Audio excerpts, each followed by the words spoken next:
ঈদের আগের দিন সকাল থেকে পথে পথে চাপ আছে ঘরমুখো মানুষের। কমলাপুর রেল স্টেশনে সকাল থেকে রয়েছে যাত্রীর চাপ, তবে বাসের ক্ষেত্রে আসনের তুলনায় যাত্রী কম টার্মিনালগুলোতে। ঈদ যাত্রার আরো খবর জানাতে আমাদের সাথে যুক্ত হচ্ছেন আমাদের সহকর্মীরা। শুরুতেই চলে যাব বাসে ঈদ যাত্রার খবর জানাতে। রাজধানীর গাবতলী টার্মিনাল থেকে যুক্ত আছেন সহকর্মী জুয়েল থিওটোনিয়াস। বাড়তি ভাড়া নেওয়ার একটা অভিযোগের বিষয়ে আমরা জানছিলাম, বাস কি সময় মতো ছাড়ছে কিনা, এছাড়া যাত্রীরা কোনো ধরনের ভোগান্তিতে পড়ছেন কিনা জানাবেন। যদি বাড়তি ভাড়ার যে প্রশ্ন আপনি করেছেন, যাত্রীরা এরকম আমার কাছে প্রশ্ন করেছেন যে তারা নিয়মিত যে ভাড়া দিয়ে তাদের গন্তব্যে যায় বা নিজ নিজ জেলায় যায়, এই ভাড়াটা বিআরটিএ থেকে যেহেতু নির্ধারিত হয় ভাড়ার তালিকা বা চার্ট, সেটি বিআরটিএ থেকে বাড়তি ভাড়া বাড়িয়ে ভাড়াটা বাড়িয়ে আসলে তালিকা তৈরি করা হয়েছে কিনা সেই সন্দেহ বা প্রশ্ন তারা রেখেছেন। আরেকটি বিষয় হচ্ছে যে অনেকেই এই বাড়তি ভাড়াটা দিয়ে যাচ্ছেন, তারা মেনে নিয়েছেন। তারা বলছেন যে যেহেতু ঈদ যেতেই হবে, আর কোনো বিকল্প নেই, তাই বাড়তি ভাড়া দিয়ে তারা যাচ্ছেন। আর বেশিরভাগ কাউন্টারের ক্ষেত্রে মহাখালীর মতোই একই চিত্র, যে তারা যাত্রী পাচ্ছে না। তাদের প্রস্তুত হয়ে আছেন, তাদের গাড়ি প্রস্তুত, কিন্তু সেই অনুযায়ী তারা যাত্রী পাচ্ছে না, কাঙ্ক্ষিত যাত্রী তারা পাচ্ছে না। তাহলে একটু কথা বলি আপনার সাথে। বাড়তি ভাড়ার যে অভিযোগ, সেটা তো আপনারা এড়াতে পারছেন না। বাড়তি ভাড়ার অভিযোগ তো এটা আসলে যাত্রীর আগাগোড়াই দিয়ে আসতেছে, আমাদের বিরুদ্ধে যাত্রী আগাগোড়াই বাড়তি ভাড়া দিয়ে আসতেছে।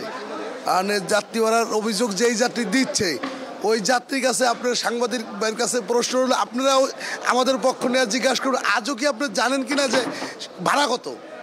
যাত্রী কি উনি যে প্রশ্নটা করলো যে আমরা বাড়তি ভাড়া আদায় করতেছি, সে যাত্রী কি জানে? ঠিক আছে, আর যাত্রী কেমন পাচ্ছেন আজকে? আজকে কোনো যাত্রী নাই।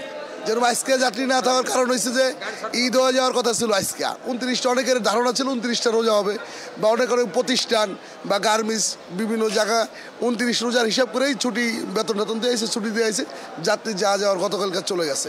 আজকে আর সীমিত কিছু লোক হয়তো আসতেছে আর কি, আজকে কোনো যাত্রী।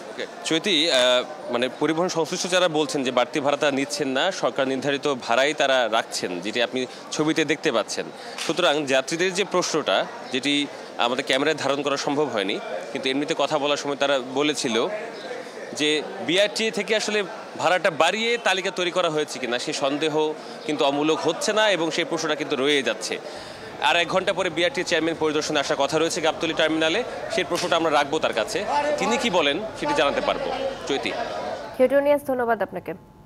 এবারে রাজধানীর কমলাপুর রেল স্টেশনে আছেন আমাদের সহকর্মী ফারহানা জুথি, কথা বলবো তার সাথে। জুথি, সকালে ট্রেনের ছাদে যাত্রী ওঠার চিত্র দেখা গেছে, এখন কেমন অবস্থা দেখছেন? চৈতি, সকালে যেরকম যাত্রী আমরা দেখতে পেয়েছি, এখন আসলে তাও নেই। একদম সকাল থেকে এই পর্যন্ত 6টির মতো ট্রেন এখান থেকে ছেড়ে গেছে। মাত্র যেই ট্রেনটি গেল সেই ট্রেনটি ছিল জামালপুরের, এবং এই ট্রেনটির কয়েকজন যাত্রীর সাথে আমরা কথা বলেছি যে তাদের টিকিট কাটতে কোনো ভোগান্তি হয়নি, এবং আজকে যেহেতু ঈদের আগে একটি বাড়তি দিন পাওয়া গেছে, তাই তারা এই সুযোগটি নিয়ে আজকে বাড়ি যাচ্ছেন, এবং ট্রেনে আরামদায়ক এটি বিবেচনা করেই তারা ট্রেনে যাচ্ছেন। এবং আমরা জানি যে উত্তরবঙ্গের বেশিরভাগ মানুষই যারা উত্তরবঙ্গে যান ঈদে বা অন্যান্য সময়, তারা ট্রেনটাকেই পছন্দ করেন।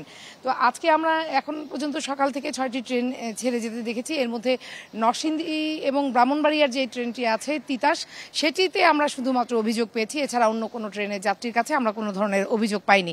এই মুহূর্তে আমি একটু ঘুরিয়ে দেখাতে চাই যে এই কমলাপুরের যে প্ল্যাটফর্মগুলো রয়েছে 4, 3, 5, প্রায় প্রত্যেকটি প্ল্যাটফর্মের অবস্থাই একই রকম। যখন ট্রেনটি ছাড়ে তার 10-15 মিনিট আগে ট্রেনের সামনে কিছু লোকজন হয়, কিন্তু বাকিটা সময় আসলে এখানে ফাঁকাই। তো যেটি বলছিলাম যে একটি ট্রেনে আমরা যাত্রীদের কাছে বেশ কিছু অভিযোগ শুনেছি, সেটি হচ্ছে তিতাস ব্রাহ্মণবাড়িয়ার যে ট্রেনটি, সেখানে যারা টিকিট কেটেছেন তাদের একজনকে কোনো একটি টিকিট দেওয়া হয়নি। একটি টিকিট কাটতে গেলে সেখানে স্ট্যান্ডিং 2টি বা 2টি টিকিট কাটার পরে একটি স্ট্যান্ডিং টিকিট ধরিয়ে দেওয়া হচ্ছে। তো এই অভিযোগটা আমি যখন জিজ্ঞেস করলাম যে এটা কি শুধু ঈদ উপলক্ষে কিনা, তারা কয়েকজনেই কথা বললেন, এবং তারা বললেন যে না, এটি সবসময়ই ব্রাহ্মণবাড়িয়ার যাওয়ার ক্ষেত্রে বা নরসিংদী যাওয়ার ক্ষেত্রে ট্রেনের টিকিট দামে বেশি নেওয়ার প্রক্রিয়াটি হচ্ছে সরাসরি একটি টিকিটে বেশি দাম না নিয়ে বেশ কয়েকটি টিকিট এখানে ধরিয়ে দেওয়া হয়, এবং এই টিকিটগুলো থেকে একটা কালোবাজারি বা একটা অনিয়ম এখানে লক্ষ্য করা গেছে। তো এর আগে যখন আমরা এই স্টেশনের ব্যবস্থাপনা পরিচালকের সাথে কথা বলছিলাম, তিনি আমাদেরকে জানাচ্ছিলেন যে এবারে যারা ঈদ যাত্রায় বাড়ি যাচ্ছেন তাদের ভোগান্তিতে কম পড়তে হয়েছে, কারণ ট্রেনগুলো সময় মতো এসেছে এবং সময় মতো ছেড়েছে।